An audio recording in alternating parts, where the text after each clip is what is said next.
here. If you want to go high tech, by the way, for the goals, I used to have my students at Rutgers do the goal card thing, and I would mail it to them with some information right before graduation, because I teach in the fall semester, and I'd send it to them like the following May. And now I found out about this new website. It's called futureme.org. And if you go to futureme.org, you actually set an email to yourself at a future date. So you can email yourself anything, and you'll get that email at a future date. So reminders, goals, you name it. So if you want to go the high-tech route, you can do that. Okay, so just a little bit of a disclaimer. I'm going to be talking about some personal finance topics kind of in a general sense. But a lot of these things are very personal. So what might apply to one person, not necessarily to another. So in some cases, you'll want to see some kind of financial professional. And actually, I know somebody asked about how do you find these people. Our last segment, we're actually going to talk about how do you find financial advisors. So you may need to do that in certain situations. Okay, so retirement questions. Just be thinking about any questions. If I do happen to raise some issues and you have questions, by all means, let me know. We'll stop and cover those. Let me start with a farm financial nightmare, later life farming. Picture this. We have a 70-ish couple. They're still milking cows or growing crops, depending on the type of enterprise that it is. But at this time in their lives, there are not enough crops or cows to justify having full-time labor. Their children have moved away. They have families and careers of their own, no interest in operating the farm or being part of that. The farmers never had or reported much profit, kind of going back to what Bob was talking about before, the farmer's oath, taking advantage. Of course, everything that's legal in the tax law, there's a word for that. It's called tax avoidance or tax minimization. It's not evasion, which is a crime. But unfortunately, maybe they never had much profit. They never reported much, and of course, therefore, their Social Security benefits were based accordingly. And then in this situation, perhaps the capital gains that Bob was talking about before would leave them little money, because maybe they have a mortgage and debt against the enterprise. So they're in a situation where they really can't afford to move away, they really can't afford to stay, and they've started using credit cards to cover the shortfall in their lifestyle. That's kind of a nightmare for a lot of people, to have to be, after an entire lifetime's worth of work, not really being in a financially secure situation. And it's not just farmers. Some of the latest statistics came out. 36% of U.S. families have less than $1,000 saved for retirement. 36% of this country, and we're talking about everybody. So, there's a lot of people in this country that are ill prepared for retirement. Okay, many people can expect to spend 25% of their lives in retirement. So it's going to be a big chunk of your lifetime. Going back to what I talked about before, average life expectancy, if you make it until age 65, according to the latest statistics, and they just revise these because the actuaries for the insurance companies have to do these changes every once in a while, 86.6 for men who live to 65, 88.8 for women, okay? So many people are living longer. So you have two choices. You can kind of do the Ziggy approach there and say, okay, what does fate have in store for me? Or you can be proactive, as Bob was talking about before, and saying, if it is to be, whatever it is, depending on your plans, it is up to me. Okay, let's talk about some common financial errors. Not that anybody in the room is making these, but we're talking about everybody else in the country there. So a lot of people have retirement postponement syndrome, RPS for short. So just putting things off, putting off savings, putting off decisions about when to retire, and of course all the farm succession issues for farm families. And then some people bank on unsure things. And one is that you're going to get a certain amount of profit from the sale of a home or a business. You know, think about all the people who thought that they were going to have a certain return on their money or on their home, and it's been a whole lot less, you know, when all the foreclosures went in the market. And we still have a big problem up in Sussex County. My husband and I have been noticing, like the last couple months, 7 pages, long pages of our local newspaper are just foreclosures. And then this new thing that just came out confirming that people are not buying homes in our area. And so our house prices have really dropped because it's not a desired location.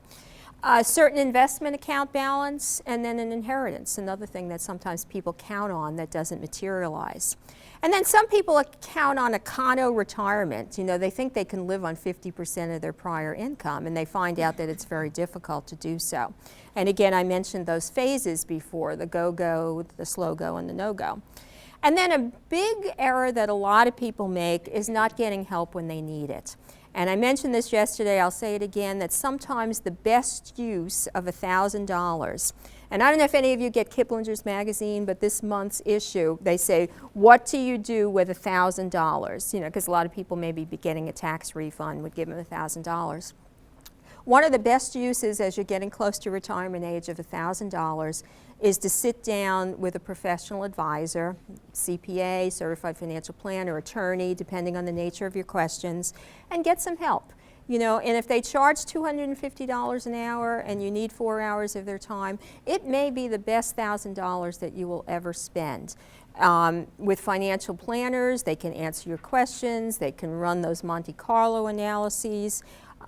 They can kind of be a third opinion, if you will, on your plans that you and your spouse might have, and prevent you maybe from making some errors. So not getting help is a real problem. And of course, transition planning for a farm, retirement planning in general, those are big lifestyle changes where many people may need some help. So where do you get the money? Social Security is a big one for a lot of people. We'll talk some more about Social Security. If you have somebody in the household who has an off-farm job, they may have some type of employer retirement plan. Or I was talking with somebody previously who had a job prior to farming. So you may have, if you're really fortunate, you might have what's called a defined benefit pension. And those are kind of going by the wayside. Not too many people have them anymore. It's particularly people who work for large corporations and government that may still have a defined benefit pension. And that's where they pay you a benefit for your lifetime based on some measure of your earnings, usually the average of the highest 3 or 5 years of earnings, and then your length of service. So if you earn a lot of money and you work there a long period of time, you'll do particularly well with a defined benefit pension. Most employers these days, except the ones that I mentioned, are using some type of salary reduction plan. So if it's a corporate job, it'll be a 401k. If it's a school like Rutgers employees or K-12 schools, it'll be a 403b. There's also a 457 plan, which is for state and local government workers, and the thrift savings plan is for service members and federal government employees. So whatever plan applies. And then you have personal retirement plans. So I asked before how many of you had IRAs. About a quarter of you raised your hands. And you may have a Roth IRA or a traditional IRA or maybe a little bit of both, and we'll talk about those later. And then you may have some taxable accounts, money that's not in anything that's specifically earmarked for retirement. It's not in any kind of tax-deferred plan, so it's a taxable account. Maybe you have a mutual fund or some stock shares that aren't part of any kind of retirement plan. And then some people buy annuities. Annuities are a contract that you purchase with a life insurance company. So they're sold by insurance people, but also financial planners, also stockbrokers, if they have the proper licenses to sell insurance products. And an annuity is where you give an insurance company a sum of money. So sometimes when people in farming are getting sums of money, whether it's from conservation easements or some other way, you may take that lump sum, have it invested in an annuity, And then at some point in time, that sum will start to pay you a lifetime stream of income. And you can have annuities based on one person's life or a couple. They call that a joint survivor annuity, where it would cover the lives of both people. Some people are going to have employment as a source of income, at least in the early years of their retirement. And some of you may say, I'm going to work until I drop, and that's okay too. And then there may be some other things, rental income, family support. You know, we're seeing that more and more in this country. We've heard a lot about the boomerang children who come home to their parents after they leave school maybe and don't get a job.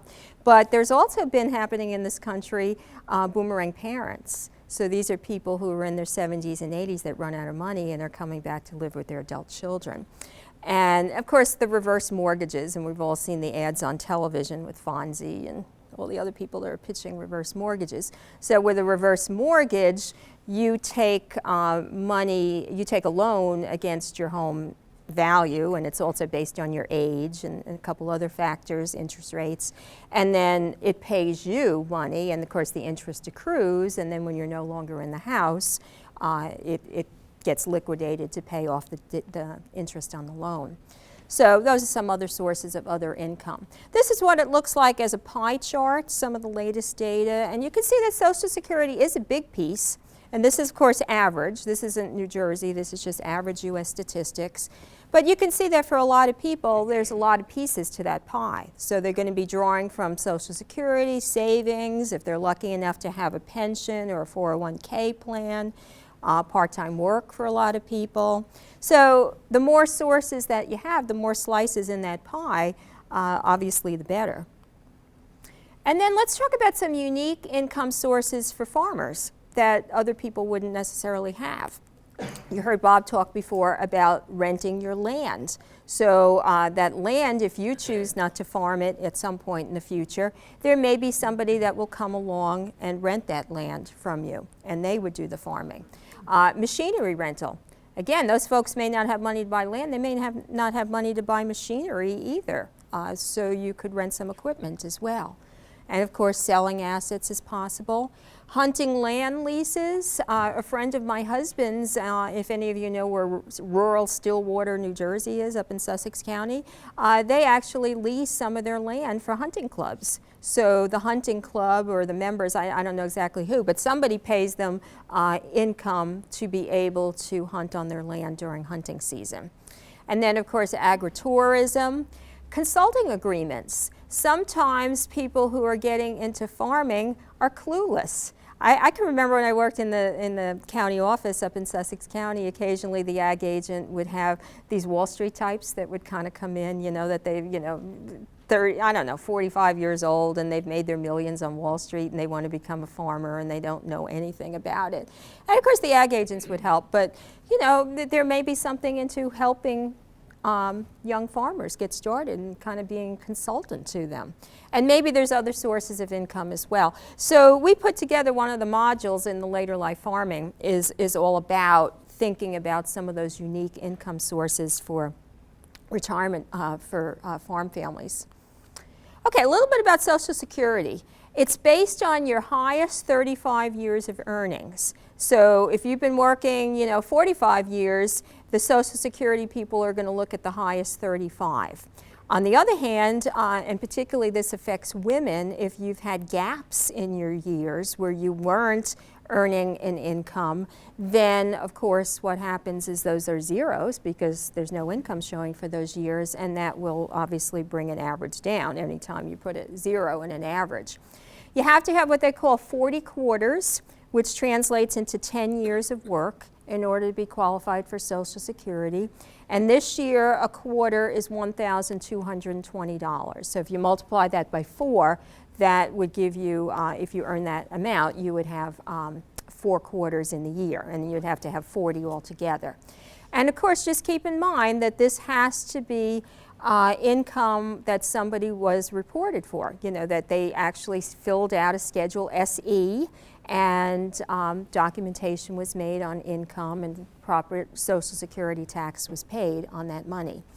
So 97% of people in this country get Social Security. There's just a small sliver of people who were federal employees a long time ago and some state employees, but pretty much everybody is covered by Social Security.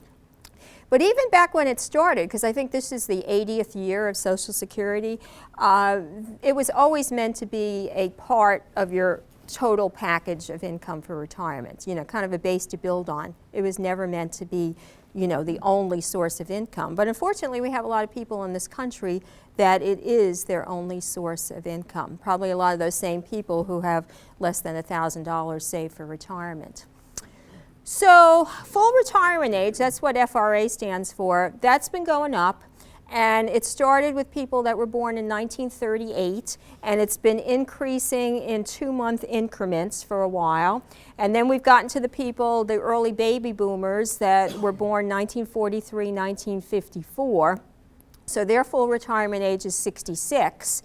And then anybody that's born after 1960 under current law is, their full retirement age is 67. So it's been going up. And one of the things you want to do is make sure you've checked your benefit estimate. Anybody think about the last time you pulled a benefit estimate? It's been probably like 5 or 6 years since they stopped mailing them when they had the budget cuts. But you have been able to get it. It's just, it took a while. And they finally developed this website. But unfortunately, they found that very few people had accessed the website to pull their own benefit estimate. So they announced last year that they will begin a limited mailing of Social Security benefit estimates. Anybody starting with age 25 up to age 60 in 5-year intervals will get it automatically mailed to them. But they're still encouraging people to go on socialsecurity.gov, my account, set up the username and password. Just make sure you keep those things because you'll have to remember those, you know, when it's time to claim your benefits. And one of the pieces of information that I put out on the back table, Meredith put out, is a digital assets inventory. The reason that came about is 4 days before Christmas, my brother-in-law died. So we spent Christmas week with my sister-in-law and my nephews who had flown in from all around the country. And my brother-in-law was pretty tech savvy. He was 78 years old, but he had done online banking. Everything was online, which was great. But you couldn't read his handwriting, and a lot of the passwords weren't written down. So it took my iPad, 2 computers, and a nephew who is a cybersecurity expert to try to get through it. And not everybody has those resources. So I said, you know, I'm going to develop a worksheet where everybody can write down in one place all of the different access points, you know, the PIN numbers, the passwords, whatever it takes to access accounts that are important. So that's what that's all about. So make sure when you get your username and password for my account that you write it down so you know, be able to access that later. And then keep in mind that over 1/3 of recipients for Social Security pay tax on their Social Security. So the government gives it with your right hand and they kind of take it back with the left. And there's certain income limits for single people, for married filing jointly, and you'll either hit the target for up to 50% of your Social Security will be in the tax calculation, or at the higher incomes, up to 85%. So that becomes an issue, particularly if you have somebody getting Social Security and then somebody else who's still working. The worker's income might put you over the limits for the paying tax on the Social Security recipient's income. So then you have to look at estimated tax payments. That's what my husband and I do, because he gets Social Security now. I'm still working. So we send in quarterly estimated payments for his Social Security tax. You can get what they call delayed retirement credits, and you can do that all the way up to age 70. So for example, somebody that was born in that early baby boomer group that's 66 full retirement age, if they decide to delay claiming a benefit to age 70, they would get 8% a year for 4 years, or a 32% increase in their Social Security when they did claim it at age 70. But that kind of begs the question, well, is that a good thing or not? And again, it goes back to my famous answer for financial questions. It depends. Depends on whether you really need the money. So many people in recent years have needed the money. They lost their jobs. They couldn't find another job, so they claimed early. The break-even age is generally late 70s. And break-even, I mean that you would earn more by waiting until your full retirement age than you would by claiming the reduced benefits at 62. So again, you have to kind of look at your health. That's a really key factor. So SSA.gov is where you go to get information about Social Security. And of course, Social Security is paid by our FICA tax. So if you've had off-farm income with an employer, it was 7.65% of your pay. Those of you who have been the employer, you know that you've been paying 15.3% of your net income, and that goes on your Schedule SE, which is attached to your 1040 form. Now, you can get the benefits early as 62, but just keep in mind that there is a reduction. So the people who are older, it'll be a 75% benefit, so a 25% reduction. If you're in that 66 full retirement age people, you're going to get 70% of what you get at full retirement age. And then the younger people, they're only going to get 65% of their full retirement age benefit. So they're going to be increasing the reduction for the younger workers if they retire early. So again, it's a decision you have to make. It's kind of an irrevocable decision. There's more options for couples. There's the file and suspend, and there's a couple other things that people can do.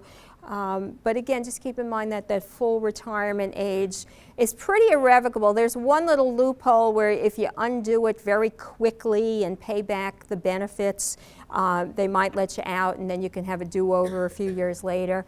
But it used to be much more of a loophole, and they've kind of cut that down. Yeah. One quick question. Yeah. I heard that like a married couple, when one of the spouses passes away, that the benefits continue for the other spouse? Yeah, well, of course, that's what my sister-in-law faced last month. She hadn't had income on her own, so she was, full-time homemaker. And so they had a certain Social Security benefit, but then she had her benefit too, as a spouse of a worker. And then, of course, once that worker passes, she got bumped up to his, but she lost hers. So that's where you've got to have some other resources to be able to cover that gap. And unfortunately, many people don't. But, insurance could be a resource, or other investments or something like that. So yeah, you really need to plan for that. And you'll find that the same too with defined benefit pensions. If anybody has an off-spouse pension, off-farm job pension, because that joint and survivor annuity, again, that when that worker passes, that might be 75% of what they were getting. So, you kind of have to look at the plan. Okay, and then I mentioned all those plans before that you can have with different types of jobs. Some of the advantages, of course, is you get to write off the contribution. So you're making your deposit with what they call pre-tax dollars, money that hasn't been taxed previously.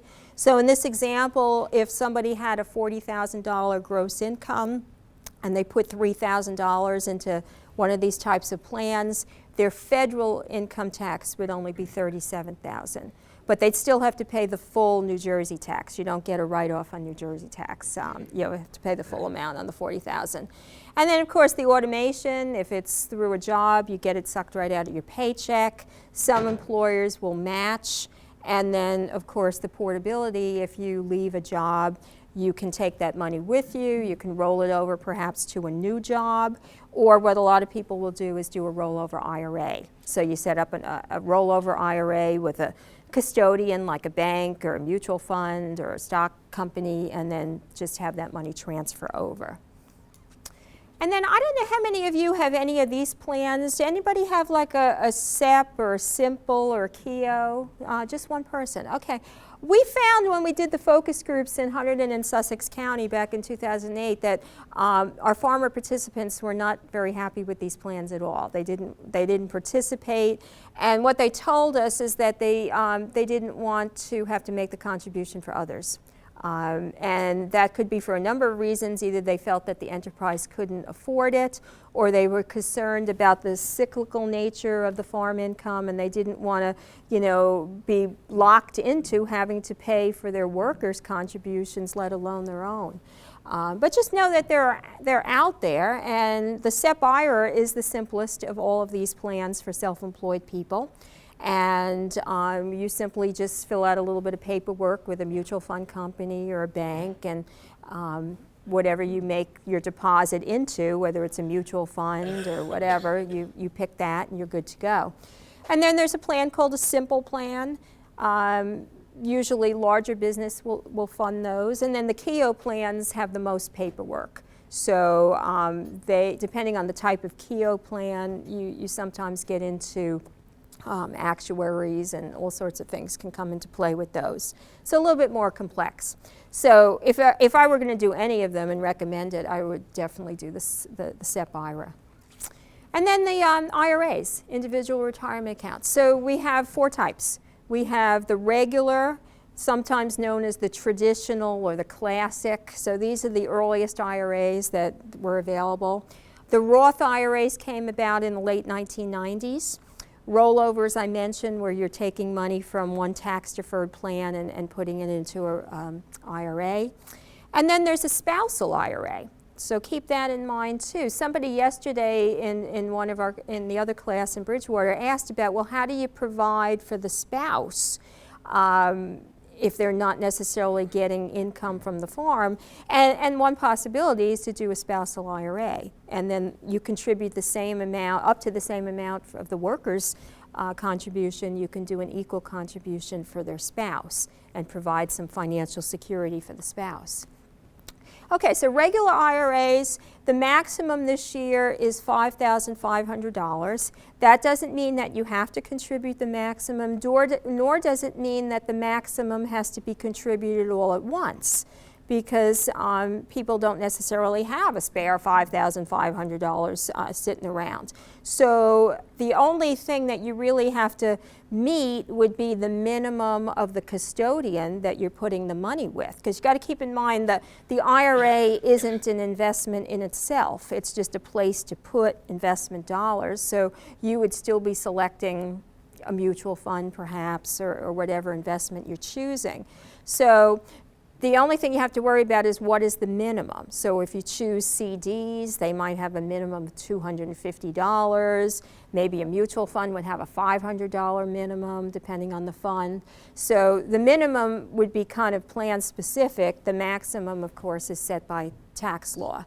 And that gets indexed for inflation. So every couple years when the inflation factor goes high enough, they'll raise those limits. And then again, like I said, once you get an IRA, you still have to select what goes into the IRA. Probably you don't want to necessarily have CDs with the low rates. I mean, you could get CDs and put them in an IRA, but you're probably going to be looking more for something with some growth, maybe some mutual funds or maybe some bonds. It's whatever choice you want to make.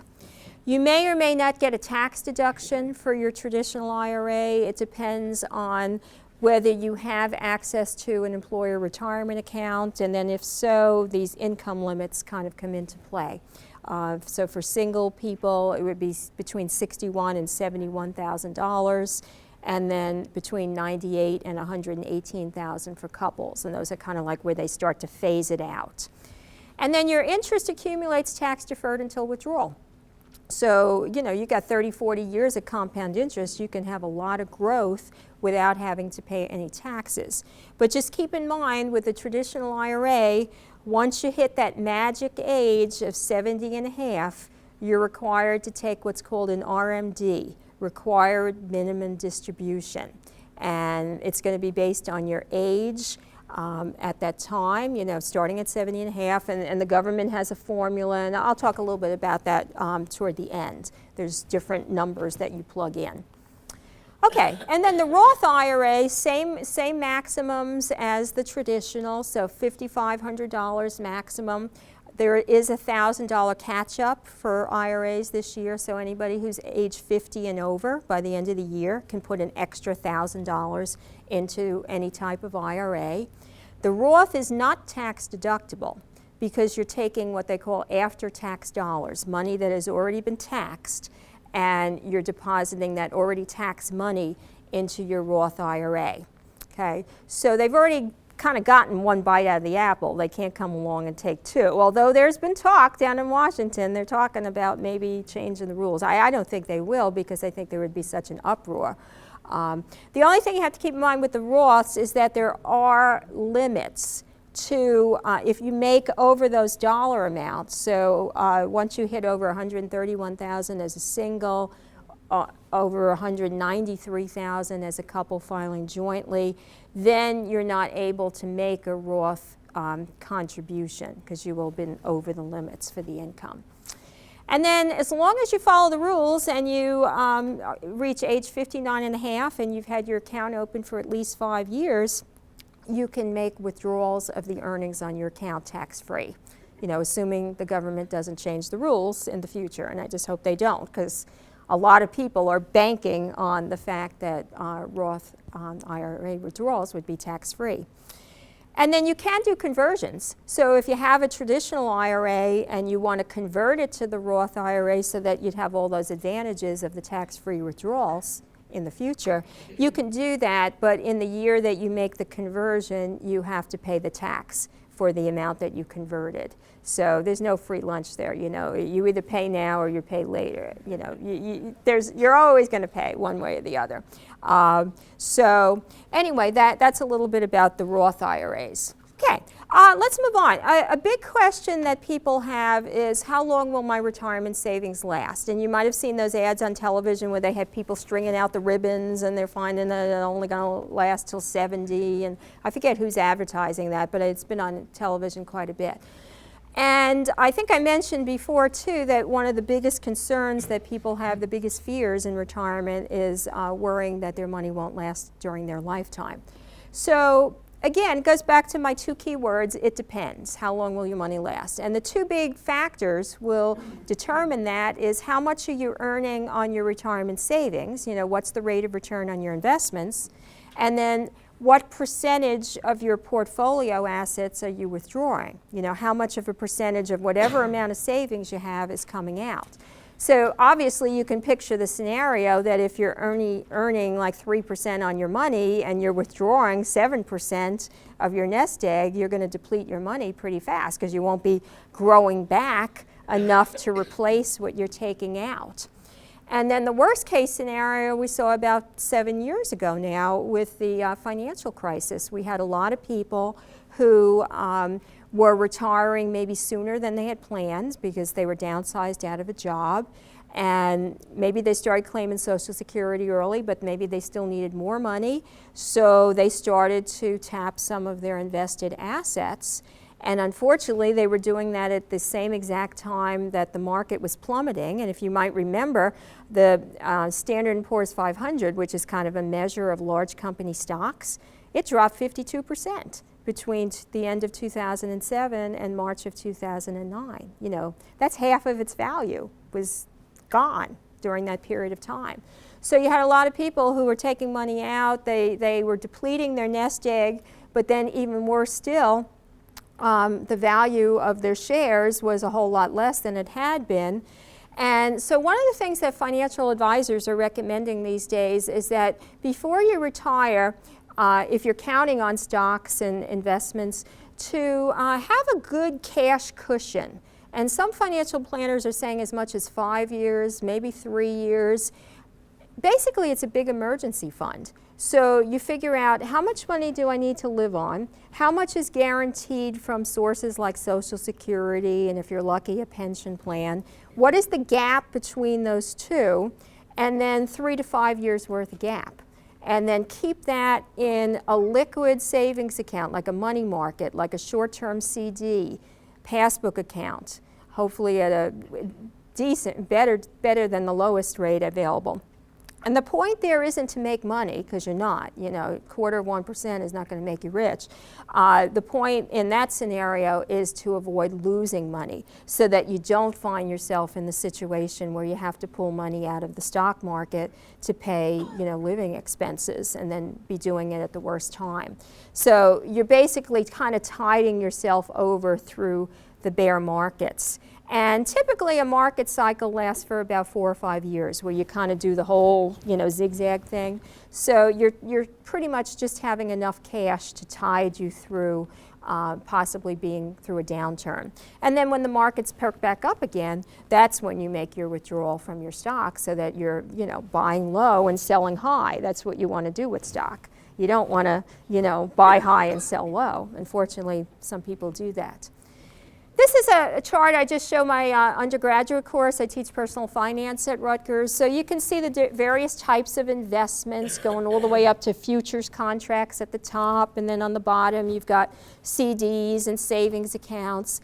And the point here is that there is a trade-off between risk and return. So as you go up the pyramid, you're going to have a greater risk of loss of money, but you're also going to have an increased potential for higher return. Notice I underline the word potential, because there's no guarantee just because you invest money you're going to make money. We certainly know that. But we do have some history on our side that suggests, particularly over long time frames like 20, 25 years, that you'll do better in stocks and stock funds than you would certainly in like cash assets. But in the short term, you could lose money. So it's a potential for return. And then if you go down the side of the pyramid, you have lower risk, but also generally a lower return. And then another important key concept with investing is you want to diversify. And farm families probably have more diversification than anybody else in the country, because you have diversified already into land and business equipment and things of that sort. So you have a different type of asset that most people don't have. You know, most people just, if they have real estate at all, it's a house, but you've gone beyond that in many cases. So what you want to do is be something akin to portfolio 3. You don't want to be portfolio 1, where everything that you own performs the same way, because then if there's a downturn, everything's going to go down. Nor is portfolio 2 very likely that every investment is going to be a mirror opposite of the other. So what you want to do is have some diversification. And usually that works. The only time that we didn't see diversification work very well was in the financial crisis. And that wasn't because diversification didn't work, it was because of human emotions. Everybody panicked, and when people panicked, their brains go out the window, their emotions rule. People were just selling everything in a panic, so everything was going down at that time. But typically diversification will kind of hedge your bets, and you're not putting all your capital at risk in the same type of investment. So different types of investments. You can be an owner or a loaner, or you can do both. So if you have ownership assets, you own something. You own a piece of a company, you own a building, you own land, you own something. So stocks are an example. I always ask my students if they own stock, and some of my students only have 1 share of stock. The grandparents gave it to them when they were, born or something. So even with 1 share of stock, you are a part owner of that company that you hold stock in. Or you might have mutual funds, where you have a portfolio maybe of 150 companies, 140, 150, that's about the average. Or you have real estate. Some people invest in what they call REITs, real estate investment trusts, which are investments usually in commercial real estate, like apartment buildings and shopping malls, things like that. Land, of course, you're familiar with. Anybody have some collectibles? Anybody have collectible? What do you have? Guns. Okay, so we have guns, like antique guns. Okay, and have you had them appraised? You got some good value there? Okay, good. Anybody else got collectibles? Cars. Cars? What kind of car? The collection. Okay, collection. Whoa. I was going to say, my collectible I get to drive too. I have a 68 Mustang, but I only have 1 car. Well, my husband has a Corvette, but we're just a 2-car collectible family. We don't have an empire of cars. Great, okay. So collectibles, commodities, that's a pretty sophisticated investment where people are buying contracts against prices, future prices of things, whether it's pork bellies or wheat futures or whatever. And then loanership investments are where you lend money. So if you buy a CD, you're lending money to a financial institution, a bank or a credit union. If it's a bond, you're lending money to the bond issuer, which could be the state of New Jersey, city of New Brunswick, you know, whatever government entity. So you are lending money to these entities, and some of them pretty much need it pretty bad. So they get the use of your money and pay you interest. This is a chart from my textbook that I use in my class at Rutgers. I just want to point out some of the places where investments kind of stand out. Common stock, people look for stocks for growth, so they're high on the growth thing. There is something called preferred stock, which is kind of like a cross between a stock and a bond. It does pay income. People typically buy preferred stock for the income. And the reason they call it preferred is that if a company went under, the preferred stockholders would be paid before the common stockholders if they had to liquidate a company. Corporate bonds, you're looking there for income. You're not going to expect very much growth from bonds. And then, of course, government bonds, the big thing there is safety. Think back to 2007, 2008, when the whole world was in a financial crisis. Where was money going? It was going to U.S. Treasuries, because that's the only place that people felt safe. They were getting practically nothing on their money, but people didn't care back then about getting anything on their money. They just didn't want to lose the money that they had.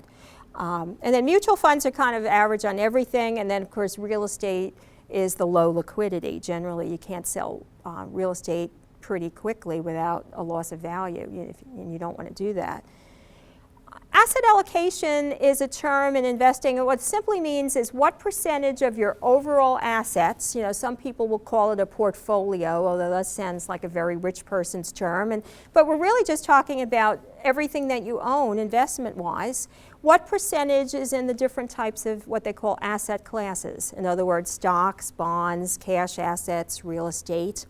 There are some guidelines. One guideline suggests 110 minus your age is the percentage that you would put in stock. So if you were a 50-year-old, 110 minus 50 would be 60%. But again, there's also something called the sleep at night factor. And you got to know when you get to the point where you can't sleep at night because of gyrations in stock prices. You can see there where maybe a conservative person might have a third of their portfolio in stock, maybe 50% if you're kind of a moderate, and then aggressive would be 75%. And we do have on our website at Rutgers Cooperative Extension an investment risk tolerance quiz. It's 13 questions. We've had over 225,000 people take the quiz. We believe it's the largest personal finance database ever in this country. And unfortunately, last week it got crashed because the motivational speaker, Tony Robbins, told 110,000 people within a 2-hour period to take our risk tolerance quiz, and it kind of crashed our system. So it's more popular than we thought. We had to email them and say, Tony, don't tell everybody about our website, not all at once anyway. Okay, so we do have that tool, and it'll give you a score and kind of an interpretation of your score. So how you make money on investments? Well, many of you are probably familiar with the first one, rent. So somebody's renting something from you. They're renting your land, they're renting your buildings, they're renting your equipment. Interest is really, when you think about it, rent for the use of your money. So if you buy a New Jersey bond, New Jersey, the state, is renting your money for a period of time. And then if you have stock and the stock board of directors for that company declares a dividend, then they're taking a portion of their earnings and returning it to their shareholders. And then a capital gain, which of course Bob was alluding to this morning when he was talking about capital gains tax, that's when you buy low and sell high. So if you make a profit, and again, you have to know that basis. What did you originally pay for that investment plus any subsequent investment deposits that you made to it? And that's why it's really important to have good records on your investments, because you have to document when you finally sell an investment, what did you pay for it initially, what were all the subsequent deposits that were made, including reinvested dividends and capital gains, and then the difference between the basis and the selling price would be your capital gain. So a lot of investments, you'll get more than one of these. So if you have stock, for example, you may have a company that pays a dividend, and then if you buy low, sell high, you'll also have a capital gain. And if you have mutual funds, you could actually have dividends, and then the fund itself will have a capital gain, and then when you go and sell your shares in the fund, you'll have a personal capital gain as well. Okay. Here's the part where it gets a little scary, although it was interesting yesterday to watch the body language when I start talking about withdrawals, because it was a little different than I sometimes experience with classes where people are not in agriculture. There's been about 2 decades now of research where we've had enough good computing power in this country where we could do these modeling, those Monte Carlo simulations that I told you about before. So a study came out in 1994 that's kind of considered a classic study where they looked at how long will people's money last. And what they concluded, and maybe some of you have heard reference to the 4% rule. Does that ring a bell with anybody? Okay. Well, what they have found with, again, modeling returns on investments in the past and different withdrawal scenarios, that you have a high chance of success, and again, success means having your money last 30 years, if you make a withdrawal of whatever sum of money, so it's not dependent on having, you know, $100,000 or $1 million or anything like that. Whatever the sum is, 4% in the initial year, and then inflation adjusted afterwards. So for example, if somebody manages to save $200,000 for retirement, in their first year, $200,000 times 4% is $8,000. That's what you would withdraw. And then the following year, to kind of keep that up with inflation, because somebody asked about that yesterday, I said, well, don't forget the inflation adjustment.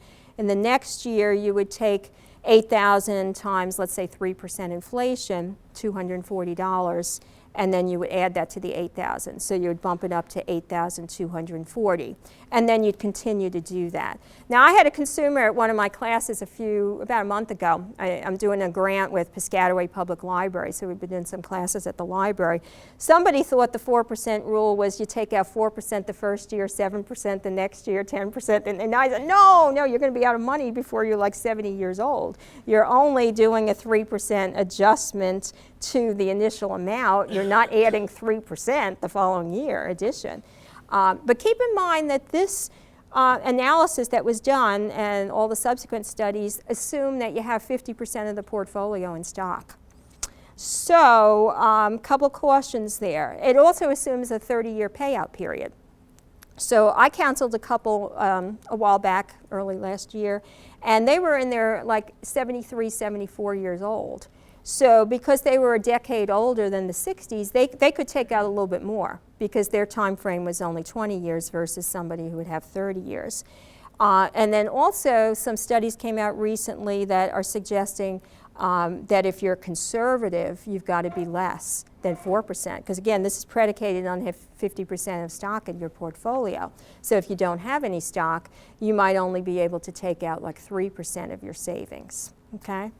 And again, there's other personal factors. Obviously, if somebody has a life-threatening health issue, then a lot of this life expectancy stuff might not apply.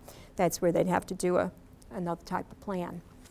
So let me put some numbers on this. And this is where I've done enough programs like at libraries and stuff that people often gasp when they see these numbers, but not so much yesterday in Bridgewater. This is the 4% rule with numbers, because people tend to tune out percentages. You know, we hear so many percentages every day on the news, X percent of this and Y percent of that.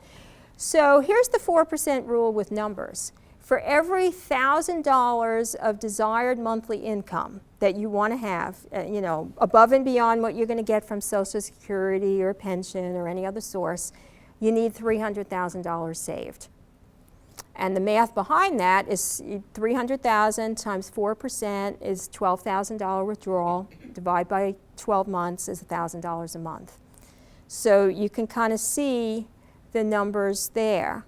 Now we had a farmer yesterday in Bridgewater who said, oh, okay, so if I have $10 million, I can take out a lot of money, right? And I said, yeah, but remember the key is that wealth that you have liquid wealth? Is it wealth that you can convert to a stream of income? And that's the problem for a lot of farm families if it's a very illiquid asset. You have to look at what's liquid or make plans to have something that's illiquid become liquid, you know, and that's not always easy.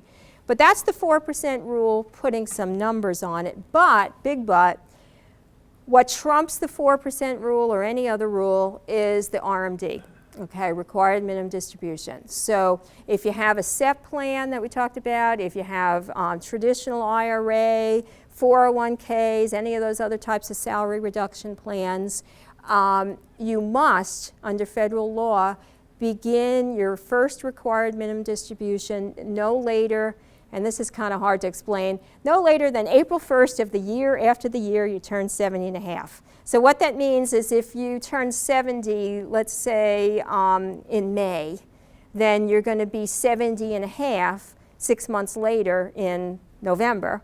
So April 1st of the following year is the absolute drop-dead date that you can take out your first required minimum distribution. But if you do that, you're going to actually have 2 distributions by waiting to the following year, because you're going to have one for the year before and then that current year. The only way you can get around it is if you have a tax-deferred plan with a current employer. So somebody who has off-farm income, there is something called a still working exception. So I did some counseling last year. A colleague at Rutgers took me out to lunch to pick my brain, and he was 80 years old and he was retiring from Rutgers. And he had maxed out 2 tax-deferred plans, and he had done it, you know, saved for like 45 years or something like that. And he had $5 million in tax-deferred plans at age 80. So the RMD was going to kill him. I don't know. He had no financial advisor for his entire 80 years of life. And he probably just oversaved, and then he was going to, you know, just be paying through the roof on the RMDs, because, you know, at that point in time, the divisor is a much smaller number, and then you're dividing it to a large dollar amount. So we have a website on money and investing at Rutgers, and another thing that we have on that website is the uniform distribution table. So you can look it up. Even if you make it to 115, the IRS still thinks you're going to live 1.9 years. So they even have a divisor if you make it to age 115, believe it or not. So something to check out as you get closer to that age, 70 and a half. And by the way, if you don't do that correctly, it's the largest tax in U.S. tax law. It's 50% of the amount that you should have taken out and didn't. So if you don't do it right, it's a big, it's higher than a state tax, it's higher than any tax in U.S. tax law is not getting the RMD right. 50% of the amount. So if you should have taken out $20,000 and you didn't, that tax is $10,000. So you got to do it right. And they know, because when they send you the form at the balance, and by the way you calculate it is you simply take the balance in your account on December 31st of the previous year, and you divide it by the divisor in the chart for your age. And you get a statement on the balance in your account, and of course the IRS does too, so they can figure it out pretty easily. Okay, a little bit about retiree health insurance. If you're very lucky in this country, people who retire may still get some kind of benefit through their former employer. So if somebody had an off-farm job.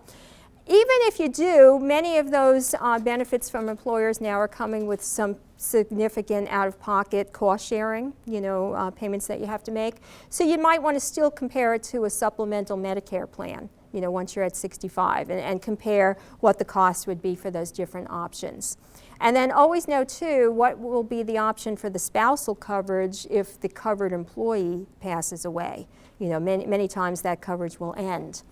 And then if there's no employer benefit, the options out there, if you're before Medicare age, you can certainly go to the Affordable Care Act. You know, we've just passed the open enrollment period for this year, but there'll be another one for next year.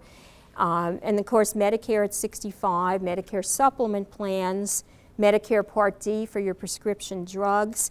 Probably the best resource if you're confused about those and you want to get some local assistance is contact your SHIP office. Has anybody heard of SHIP?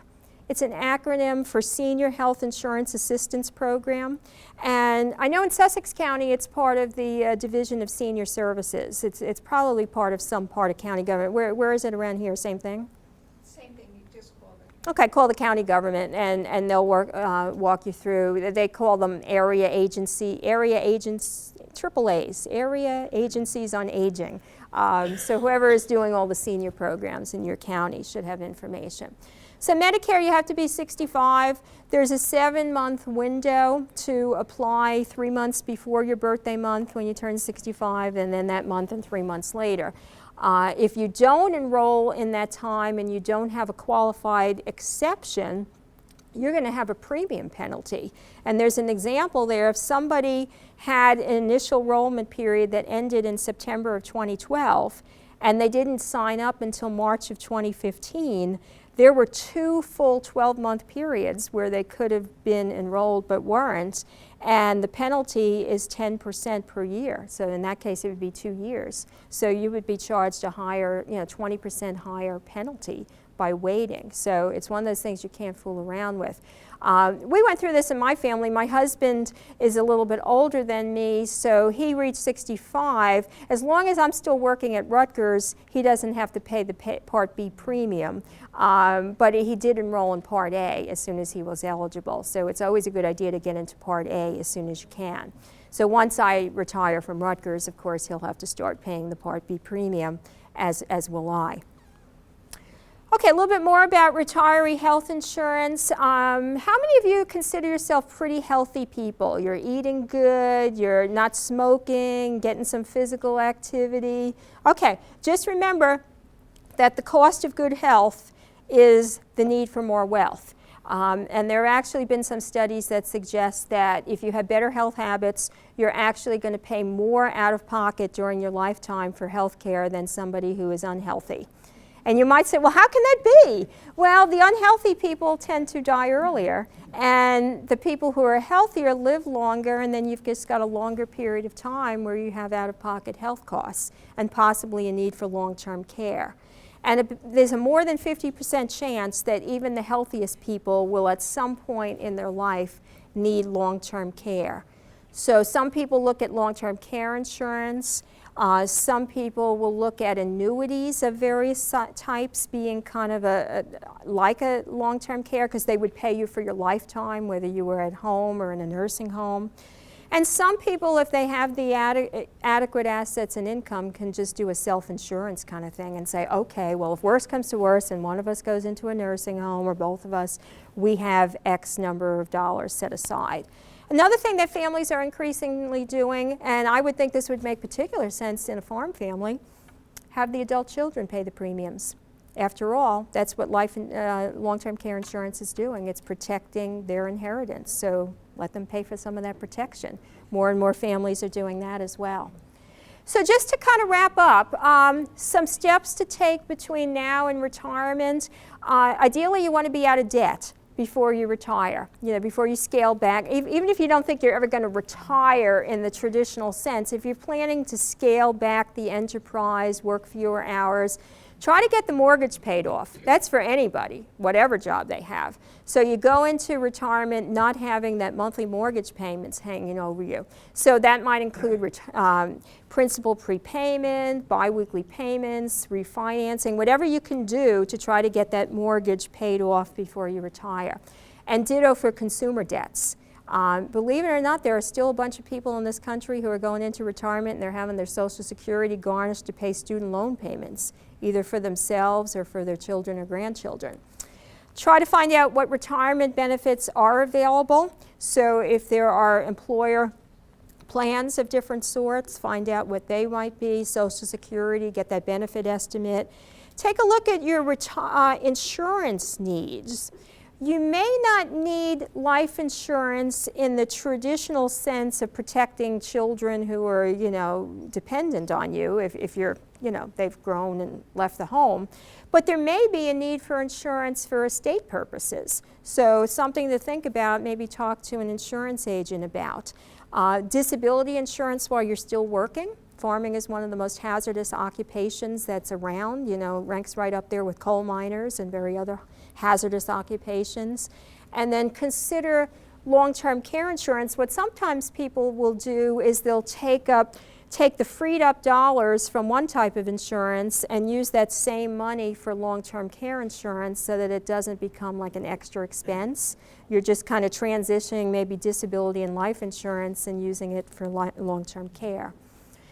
Try to save aggressively until it hurts. Some of my colleagues down in Florida Cooperative Extension are doing a program in a few weeks for America Saves Week called Ag Saves, and they're going to be encouraging the farmers all around the state of Florida to start saving for their retirement.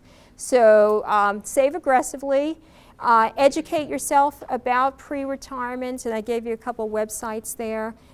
Consider investing broadly, because well over 2/3 of the world's wealth now is in companies that are outside of the United States. So there's ways to invest, you know, like a total international bond fund or stock fund. And of course, try to get investments that have low expenses, like index funds. And then of course, considering working longer would give people more money to save and fewer years to be pulling money out of savings. So just leave you with some action steps. Try to do some calculations like ballpark estimate. Try to get an online benefit estimate from Social Security. Check out some of the websites. Try to increase savings if you can. Also start thinking about the non-financial retirement decisions, like what am I going to do with my time? If I'm not a farmer or I'm not doing whatever, what else would I be doing? And like I said before, maybe consider hiring somebody on an hourly basis, an attorney or a CFP, to help you with your finances. But if you do that, go prepared. Go with your net worth statement, your cash flow statement, your list of questions, and any documents that might be germane to the discussion. And then it should take less time. You can get right down to business and pay them for less of their time and still get a really good result. And then just be aware of retirement frauds. Older people in general are a target for fraud. Anybody know why? They answer the phone. Well, they answer the phone and they're there. That's absolutely right. And then if you remember Willie Sutton's quote, why did he say he robbed banks? That's where the money is, right? So anybody that's guaranteeing a consistently high and steady return, I mean, that's what Bernie Madoff did. You want to run the other way. Never be rushed into any kind of decision, whether it's a legal or an investment decision. And then ARP did a study a couple years ago. These were the most at-risk activities for being a victim of investment fraud as an older person. Opening and reading your junk mail, attending free lunch seminars. How many of you have gotten pitches for come to dinner, it's on us? Yeah, okay.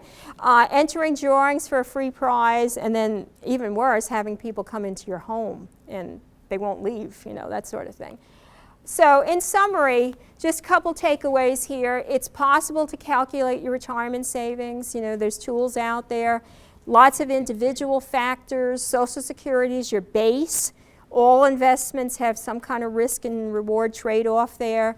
Health insurance is a key factor. The 4% rule can be a guideline for figuring out how much money to take out. And then, of course, you have to stay within the tax laws for the required withdrawals. On your flash drive, you've got this document that was prepared by the folks in Iowa Cooperative Extension, Retirement Planning for Farm Families.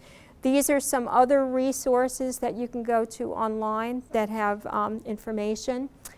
And then I just leave you with a thought. Money Magazine some years ago had a whole theme issue, what they called the retirement red zone. And they said that the 10 years before retirement and the 5 years that are after retirement are the riskiest period in people's financial lives. And they said part of it is because you're making a lot of decisions. Some of them are, you know, irrevocable. And you also have a lot of events taking place in your lives that often have financial implications. So some of these things you can't control. You know, boomerang children, health issues, some of those things.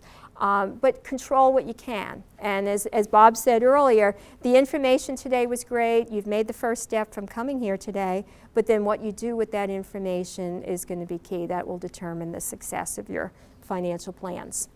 And that, I believe, I'm right on time.